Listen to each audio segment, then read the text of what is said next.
সিলেবাসে নতুন একটা অধ্যায় যে ইনক্লুড হয়েছিল একাদশ অধ্যায়ে জীবাশ্ম মানে খনিজ পদার্থ চ্যাপ্টারটি, সেটারই একটা টপিক হাইড্রোকার্বন। আমি তোমাদের এর আগেও টপিকটি নিয়ে একটু আলোচনা করেছিলাম। তোমরা আবার রিকোয়েস্ট করেছো যে এই অধ্যায়টি যেন আবার একটু তোমাদেরকে বুঝাই আর কি, মানে হাইড্রোকার্বনের নামকরণের উপর ভিত্তি করে। তো তোমাদের অনুরোধের উপর ভিত্তি করে আমি আবারও এই টপিকটা নিয়ে একটু আবার আলোচনা করব, তোমরা একটু মনোযোগ দিয়ে শোনো। তো আজকে আমরা কি করব, হাইড্রোকার্বনের নামকরণ, যেটা ক্লাসিফিকেশন আগে আমরা দেখেছিলাম না। তো হাইড্রোকার্বনকে দুই ভাগে ভাগ করা হয়েছিল না, মনে আছে? এলিফ্যাটিক এবং অ্যারোমেটিক। এলিফ্যাটিককে আবার দুই ভাগে ভাগ করা হয়েছিল, মুক্ত শিকল এবং আরেকটা কি, বদ্ধ শিকল। মুক্ত শিকলকে আবার দুই ভাগে ভাগ করা হয়েছিল, যেখানে বলা হয়েছিল যে সম্পৃক্ত, আরেকটা কি হচ্ছে অসম্পৃক্ত। সম্পৃক্ত আরেকটা কি, অসম্পৃক্ত। তাহলে অসম্পৃক্ত তো সম্পৃক্ত হাইড্রোকার্বন মনে আছে? সম্পৃক্ত হাইড্রোকার্বন কোনটা ছিল? সম্পৃক্ত হাইড্রোকার্বন ছিল যে সকল হাইড্রোকার্বনের কার্বনের মধ্যে একক বন্ধন বিদ্যমান। কার্বনের মধ্যে কি বন্ধন বিদ্যমান? একক বন্ধন। এই যে একক বন্ধন, তারা হচ্ছে সম্পৃক্ত হাইড্রোকার্বনের অন্তর্গত। আর যাদের মধ্যে কি হচ্ছে অসম্পৃক্ত হাইড্রোকার্বন আবার দুই প্রকার, একটা হচ্ছে কি দ্বিবন্ধন, একটা হচ্ছে ত্রিবন্ধন। অসম্পৃক্ত হাইড্রোকার্বন তাহলে দুই ভাগে, একটা হচ্ছে দ্বিবন্ধন, একটা হচ্ছে ত্রিবন্ধন। মানে একটা কার্বনের মধ্যে যে সকল কার্বনের মধ্যে দ্বিবন্ধন বা ডাবল বন্ড বিদ্যমান, আর একটা হচ্ছে কি কার্বন ট্রিপল বন্ধন বা ত্রিবন্ধন বিদ্যমান। এটা অসম্পৃক্ত হচ্ছে দুই প্রকার। তাহলে কার্বন একক বন্ধন যারা, তারা হচ্ছে কোন শ্রেণীর? তারা হচ্ছে অ্যালকিন শ্রেণীর। এগুলো কিন্তু আগেরই কথা, আমি আবারও রিপিট করছি, আগেও বলেছিলাম, তারপরও আমি তোমাদের সুবিধার জন্য আবারও রিপিট করছি। তাহলে কার্বন একক বন্ধন বা সিঙ্গেল বন্ড যেখানে থাকবে তারা হচ্ছে অ্যালকিন শ্রেণীর। আর অসম্পৃক্ত হাইড্রোকার্বন হচ্ছে দুই শ্রেণীর, একটা হচ্ছে অ্যালকিন আর একটা হচ্ছে অ্যালকাইন। তো অ্যালকিন কারা? যাদের মধ্যে কার্বন দ্বিবন্ধন কিংবা ডাবল বন্ড বিদ্যমান, তাদেরকে আমরা কি বলি? তাদেরকে আমরা অ্যালকিন শ্রেণী বলে থাকি। আর কার্বন ত্রিবন্ধন যারা, মানে ট্রিপল বন্ধন, তাদেরকে আমরা কি বলে থাকি? অ্যালকাইন শ্রেণী বলে থাকি। এবার আসুন নামকরণ মূলত কি হচ্ছে? নামকরণ সাধারণত আমরা কি কার্যকরী মূলকের উপর ভিত্তি করে বলে থাকি। কার্বন সংখ্যার উপর ভিত্তি করে প্রথমে কাউন্ট করি, তারপরে যে কার্যকরী মূলক থাকে সেই কার্যকরী মূলককে শনাক্ত করে নামকরণটা করে থাকি। তো নামকরণের জন্য তোমাদের সবচেয়ে প্রথমে যে আমরা কার্বনের কয়টা হাত ধরি? কার্বনের চারটা হাত।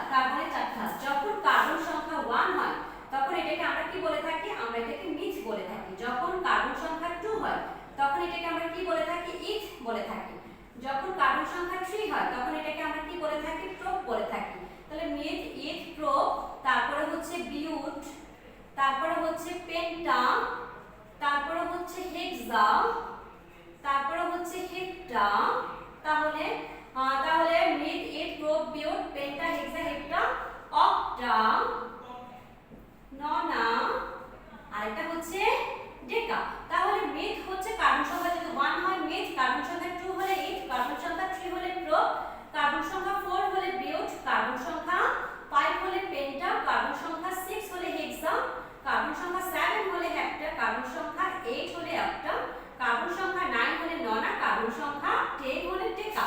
তার মানে আমরা কি বুঝলাম? যে যখন কার্বন সংখ্যার উপর ভিত্তি করে কি করতে হয়? নামকরণ করতে হয়। এবং আরেকটা হচ্ছে কার্যকরী মূলক।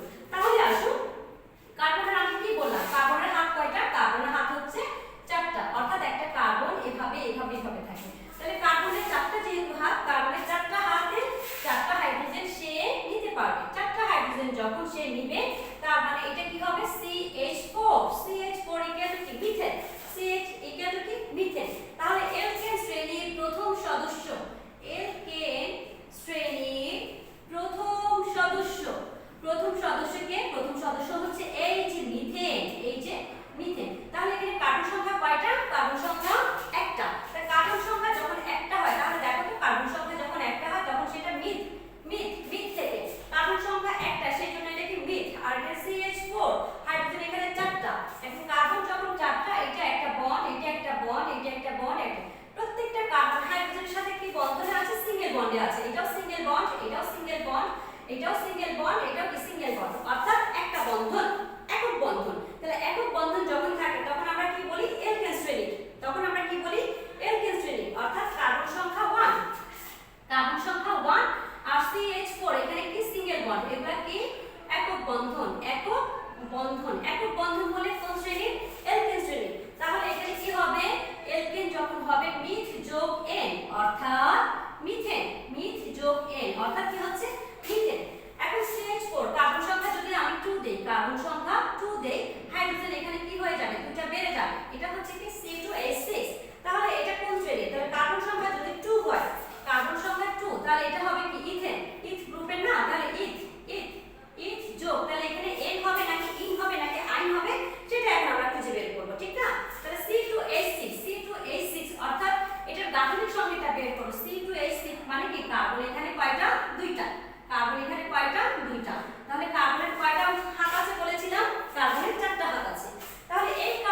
যদি এলকিন শ্রেণীর হয় ডাবল বন্ড, যদি এলকাইল শ্রেণীর হয় তাহলে ট্রিপল বন্ড।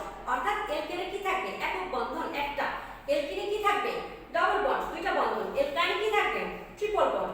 তাহলে কার্বন সংখ্যার সাথে এখন তুমি এলকেন হলে এন, এলকিন হলে ইন, এলকাইন হলে কি হচ্ছে আইন যুক্ত হবে।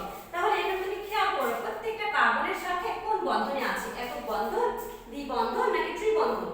তাহলে আমরা কি দেখতে পাচ্ছি প্রত্যেকটা কার্বনের সাথে কি হচ্ছে, কার্বনের সাথে কার্বনের একক বন্ধনে সংযুক্ত, একক বন্ধনে যখন সংযুক্ত তখন সে হবে কি সম্পৃক্ত হাইড্রোকার্বন অর্থাৎ এলকেন শ্রেণী। এলকেন শ্রেণী যখন হবে যৌগের সাথে কি যুক্ত হবে এন যুক্ত হবে অর্থাৎ প্রোপ যোগ এন, প্রোপ যোগ এন, এখানে কি হবে প্রোপেন। কথা বুঝাতে পারলাম, প্রোপ যোগ এন প্রোপেন। এবার আসো এটা তাহলে কি হলো টোটাল, এই যৌগটার নাম কি পেলাম আমি প্রোপিয়েন, এটার নাম কি পেলাম প্রোপেন। তাহলে এখান থেকে যদি আমি আরেকটু যাই যে প্রোপেন থেকে দেখো যে প্রোপেন থেকে প্রোপিনে কিভাবে যাব, এটা কি আচ্ছা প্রোপেন যৌগটা আবার লিখি আমি। হ্যাঁ আমরা তো এতক্ষণ সম্পৃক্ত হাইড্রোকার্বন নিয়ে আলোচনা করছিলাম, দেখো প্রোপেনটা তাহলে কি আসে তোমার H3C CH2 CH3, এটা কি প্রোপেন। আচ্ছা প্রোপেন থেকে এখন আমি কিসে যাব, প্রোপেন থেকে আমি এখন প্রোপিনে যাব, প্রোপিন কিভাবে যাব এটা খেয়াল করো, প্রোপেন থেকে কিসে যাব প্রোপিন। তাহলে খেয়াল করো প্রোপিন মানে কি ডাবল বন্ড, প্রোপিন মানে কি অসম্পৃক্ত হাইড্রোকার্বন এবং ডাবল বন্ড। এখন এখানে কার্বন কয়টা তিনটা কার্বন, তুমি চোখ বন্ধ করে লিখে দাও তিনটা কার্বন। কার্বন সংখ্যা কিন্তু কমবে না কারণ প্রোপ, প্রোপ হচ্ছে কার্বন, কার্বনের সংখ্যা হচ্ছে 3 আর ইন ইন ইন যখন হবে সেখানে ডাবল বন্ড হবে। তাহলে চোখ বন্ধ করে কোনো একটাই ডাবল বন্ড দিয়ে দাও, দিয়ে দিলাম, দিয়ে দিলাম হলো। এখন তাহলে হিসাব করো এই কার্বন, এটা কার্বন, ধরো এই কার্বনের একটা হাত সংযুক্ত, তাহলে এখানে হাইড্রোজেন আর কয়টা, ওর একটা হাত চলে গেলে কয়টা হাত বাকি আছে তিনটা হাত না, তিনটা হাতে তিনটা হাইড্রোজেন চলে যাবে। গুড। এবার আসো এই কার্বন, 2 নাম্বার কার্বন যদি ধরি, একে 2 নাম্বার কার্বনের সামনে দুইটা হাত সংযুক্ত, পিছনে একটা হাত সংযুক্ত, তাহলে তিনটা হাত অলরেডি হাইড্রোজেন দ্বারা ধরো তিনটা হাত কি হলো সংযুক্ত হয়ে গেল। আর কয়টা হাত বাকি আছে, একটা হাত বাকি আছে, একটা হাতে কে যাবে, একটা হাতে হাইড্রোজেন যাবে, হয়ে গেল। এখন আসে এই কার্বন, এই কার্বন, এই কার্বনের পেছন দিকে দুইটা হাত অলরেডি সে সংযুক্ত, তাহলে কয়টা হাত বাকি আছে, দুইটা হাত বাকি আছে না, অর্থাৎ এখানে কয়টা হাতে দুইটা হাতে CH2 অর্থাৎ 1 2 3 যদি বলি আমি তাহলে কি করব তুমি প্রোপিন 1 এক নম্বরে ডাবল বন্ড আছে, তাহলে এটাকে আমরা নামকরণে কি বলতে পারি প্রোপিনও বলতে পারি, আবার প্রোপিন 1 এক নাম্বার কার্বন 1 2 3 এক নাম্বার কার্বনের ডাবল বন্ড, সেজন্য কি হচ্ছে এটা প্রোপিন 1। এখন এই প্রোপিন 1 থেকে আমি প্রোপাইনে যেতে পারি, অবশ্যই যেতে পারি প্রোপাইন। প্রোপাইনে কি হবে, প্রোপাইনে কি হলো কি ট্রিপল বন্ড, খেয়াল করো প্রোপিন বলে ডাবল বন্ড, এটা সিঙ্গেল বন্ড, এটা ডাবল বন্ড, এটা কি ট্রিপল বন্ড। তাহলে প্রোপাইন আবার কার্বন সংখ্যা আবার তিনটা, কার্বন কার্বন কার্বন হয়ে গেল।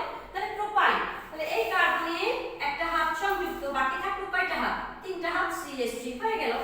এই কার্বনে তাহলে প্রোপাইন, প্রোপাইন বলে কয়টা হবে ট্রিপল বন্ড, তাহলে দিয়ে দিলাম ট্রিপল বন্ড হলো। তাহলে এই কার্বনের সামনে তিনটা হাত এবং পিছনে তিনটা, তিনটা আর একটা কয়টা চারটা, চারটা অলরেডি ফিল আপ করে ফেলছে। কার্বনের কয়টা হাত চারটা হাত, তাহলে চারটা অলরেডি এই কার্বন ফিল আপ করে ফেলছে, এখানে আর কোনো হাইড্রোজেন লাগবে না।